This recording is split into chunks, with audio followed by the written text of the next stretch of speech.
Good morning po sa lahat. Isa pang muli yugto ng ating daily Bible blessings. Pamagat po ng ating aralin ay umaga ay ayaw ng Diyos ng tamad. Ayaw ng Diyos ng tamad. At ipatuloy bilang mga magulang na magtustos at magpakain ng ating mga anak. Ay nga sa 1 Timoteo 5:8, ang hindi kumakalinga sa kanyang mga kamag-anak, lalo na sa kanyang pamilya, kasama po rito ang mga anak, ay tumatalikod sa manampalataya at masama pa sa isang hindi manampalataya. Meron pong sa Biblia sa sitwasyon, kakataon, hindi lamang maari kundi dapat pa nga na hindi pakainin ng isang magulang ang kanyang anak. Ito po sabi po sa 2 Thessalonica 3:10, sabi roon, na kami ay kasama pa ninyo. Ito ang tinuro namin sa inyo. Huwag ninyong pakainin ang sinumang ayaw magtrabaho. Para po sa akin, ito ay dapat gawin sa isang anak na tamad.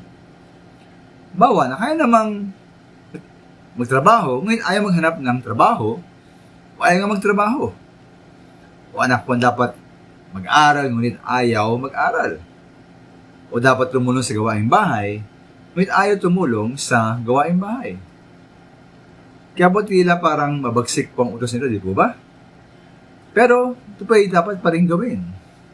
At ang isa pong dahilan na hindi dapat konsintihin ang pagiging tamad ay ang binanggit po sa verse 11, sabi roon, binanggit namin ito dahil nabalitaan namin may ilan sa inyong ayaw magtrabaho at walang inaatupag kundi ang makialam sa buhay ng may buhay.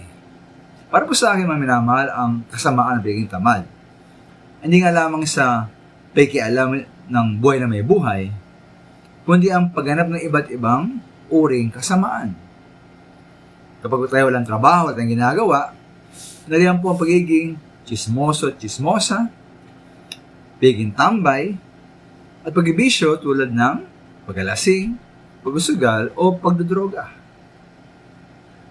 Hindi naman minamahal, ang natin ito, no, na napakadaling tuksuhin, pitasin, at gamitin sa kasamaan ng dyablo isang taong tamad at walang ginagawa.